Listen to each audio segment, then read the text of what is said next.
Honourable Attorney General, you have the floor. Thank you, Mr. Speaker. Sir, Mr. Speaker, sir, I'll be very brief. Just in respect to some of the issues that have been raised, in particular with the, first of all, the Lambasa campus. It was actually contracted out to a company called Karthik Construction. However, because of non-performance, and after 47% of the work has been completed, the contractor has been given the termination notice, essentially because of non-performance. They've not been paid more money than what they've done work for. The reality is because of non-performance, they're way behind. So now we are going through the machinations to be able to get somebody else to do the work. But of course, it will be a huge boost for Lambasa, because a lot of the Lambasa students will now be able to stay once it's completed. The campus will be completed in Lambasa. It's across the bridge, as we know, where the Damodara city is being built, right next to that. And we hope that with the new contractor coming on board, we'll be able to complete this as soon as possible. The plan was to complete it this year.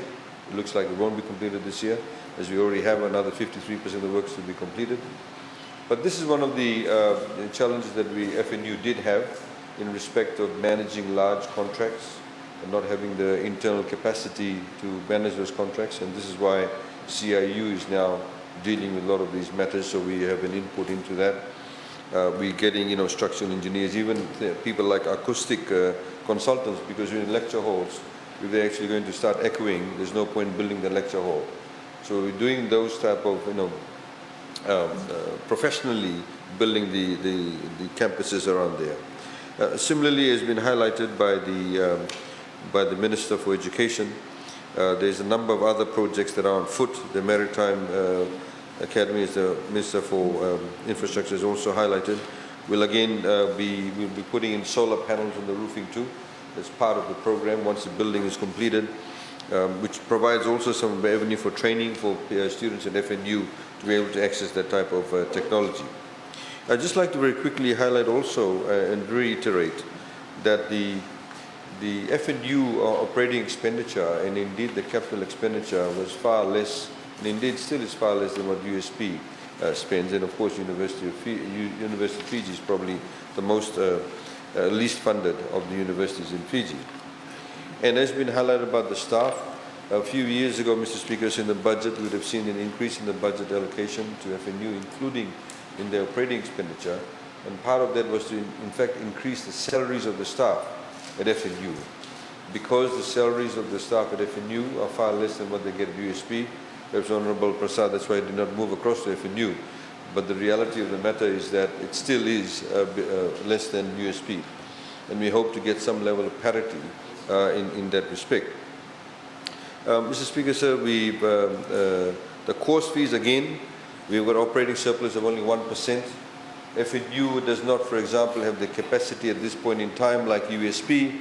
USP can outsource. If you, for example, want your water tested and various other things tested, food tested, USP actually provides the type of service to the private sector, those outside of the university environment.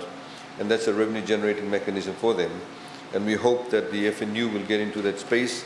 The focus of the courses you will see is more towards what generally has been called vocational courses, so it's more into engineering. FNU a few years ago made the decision that students who went from year 12 to various engineering courses in FNU would also get TELs. So this is to fast track that learning environment. There's a shortage of engineers in Fiji in various other fields. So FNU provides that training ground for them. And again, it feeds into also to what has been highlighted regarding the quality of the lecturers available.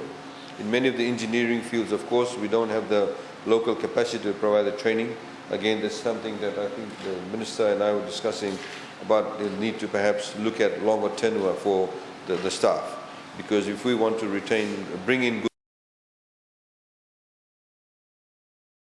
good people, we need to give. Last but not least, Mr. Speaker, sir, the government, as we may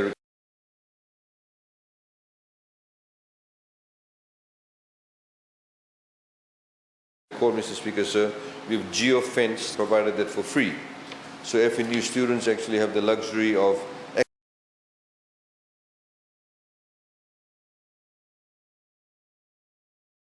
accessing those services. And as has been highlighted by the minister, so they cannot necessarily afford or have their mums and dads pay for their internet connectivity. So this is why we've geofenced those campuses so they can access that have access to internet. For free. Dynamic learning, called module, whichever you want to pronounce it.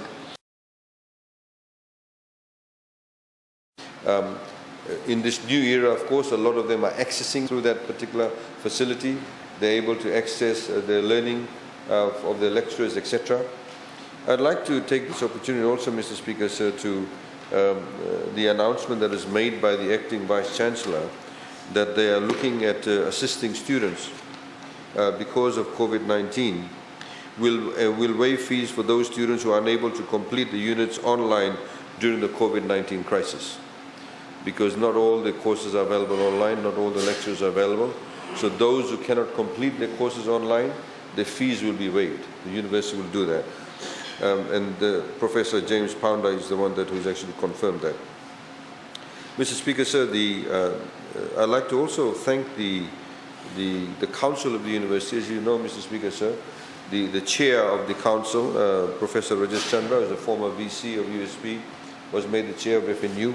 Unfortunately, he's taken ill, and we have the acting chair, Tessa Price, who's the regional manager of ANZ. And they've brought, the new council members have brought not just a new flair, but a new energy and indeed a new governance structure, which is a lot more accountable and transparent. And we look forward to working with them in that respect. And as has been highlighted, we do need to support our national university. There's a number of agencies we've spoken to, so we want FNU to focus in the areas, like we said, engineering, in the studies of climate change, and various other cutting-edge technological advancements. For example, things like coding. We are looking at developing some short courses at FNU through the Ministry of Communications, because in the next era, when the borders all open up, we'll see that many of the countries that traditionally perhaps used only one or two countries as the sources of supply of goods and services will want to decentralize it. And this is where Fiji actually can pounce upon that and position ourselves, and we can only best do that through our learning institutions. Thank you, Mr. Speaker, sir. I thank the Honourable Attorney General for his contribution to the debate.